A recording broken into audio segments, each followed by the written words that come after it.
আমরা অনেকেই ইতালির নুলস্তার আবেদন করতে চাই, কিন্তু আমরা অনেকেই জানি না আসলে ইতালির নুলস্তা কী এবং নুলস্তা সেকই বা করে কীভাবে। আজকের এই ভিডিওতে আমি আপনাদেরকে জানাবো যে ইতালির নুলস্তা কী এবং ইতালির নুলস্তা চেক করে কিভাবে। বিস্তারিত সম্পূর্ণ ভিডিওটি দেখলে তারপর বুঝতে পারবেন। ইতালির মূলত নুলস্তাটা কী। ইতালির ওয়ার্ক পারমিট ভিসা আসলে মূলত ইতালির ওয়ার্ক পারমিট ভিসাকে ইতালির নুলস্তা বলা হয়। আপনি যদি ইতালিতে কাজ করার উদ্দেশ্যে যেতে চান তাহলে অবশ্যই আপনাকে নুলস্তার জন্য আবেদন করতে হবে। তবে ইতালির নুলস্তার জন্য সবসময় আবেদন করা যায় না। যখন ইতালিতে কর্মীর প্রয়োজন হয় তখন ইতালির সরকার বিভিন্ন দেশের কর্মীদের ইতালির নুলস্তার আবেদন করার সুযোগ দেয়। ইতালিতে আপনার কোনো আত্মীয় স্বজন থাকলে আপনার ওয়ার্ক পারমিট ভিসা বা নুলস্তা পাওয়া সহজ হবে। তবে আত্মীয় না থাকলেও হতাশ হবেন না। আপনার যোগ্যতা থাকলে আপনি সহজেই এই ভিসা পেতে পারেন।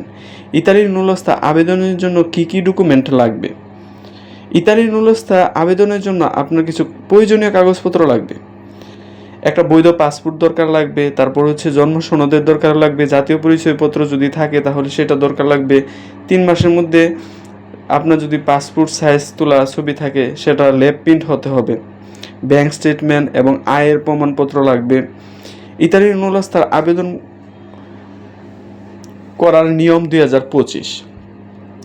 বর্তমানে আমি ইতালি একটা অফিসিয়াল ওয়েবসাইট থেকে নুলস্তা আবেদন করতে পারবেন, কিন্তু আমি সেই ওয়েবসাইটটা www.visa.bfsglobal.com/bgt। এটা আমি আমার ডিসক্রিপশন বক্সে ওয়েবসাইট লিঙ্কটা দিয়ে দিব। আপনারা চাইলে সেখান থেকে নিজে নিজে ঘরে বসে আবেদন করতে পারবেন। এরপর ওয়েবসাইটের মেনু থেকে ভিসা টাইপ অপশনে সিলেক্ট করবেন এবং আপনি যে ধরনের ভিসা আবেদন করতে চান সেটি সিলেক্ট করুন। আমরা যেহেতু ইতালির নুলস্তা ওয়ার্ক পারমিট ভিসার জন্য আবেদন করব, তাই ওয়ার্ক পারমিট অপশনটি সিলেক্ট করব। প্রয়োজনীয় তথ্য দিয়ে ফর্মটি পূরণ করবেন।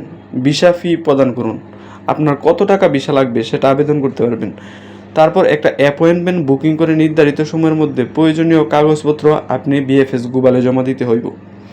ইতালির নুলস্তা কীভাবে চেক করবেন। বর্তমানে অনেকেই বিভিন্ন দালাল চক্রের মাধ্যমে নুলস্তা তৈরি করে। এটা আপনারা জানেন যে 50,000, 1 লাখ, 2 লাখ টাকা নেয়, তারপর একটা ভুয়া একটা নুলস্তা দেয়। তবে এক্ষেত্রে নুলস্তা ভুয়া হওয়ার সম্ভাবনা অনেক বেশিই থাকে। তাই ভিসা আবেদন করার আগে অবশ্যই নুলস্তা চেক করে নেওয়া উচিত, অন্যথায় ভিসা বাতিল হতে পারে। এখন চলুন জেনে নেওয়া যায় ইতালির নুলস্তা চেক করে কীভাবে।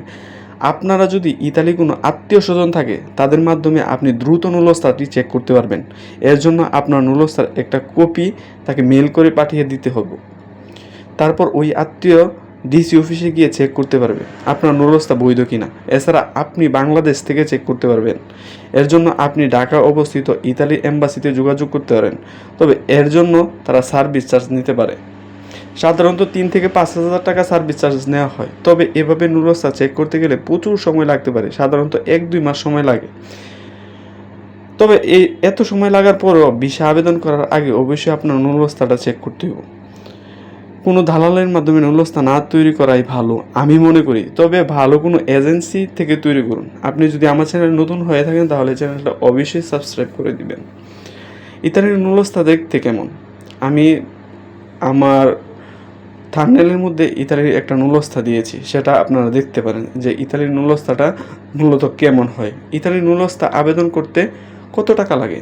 ইতালির নুলস্তা আবেদন করতে সাধারণত খুব বেশি খরচ হয় না। ভিসা আবেদন ফি এর জন্য সাধারণত 5,000 টাকা খরচ হয়।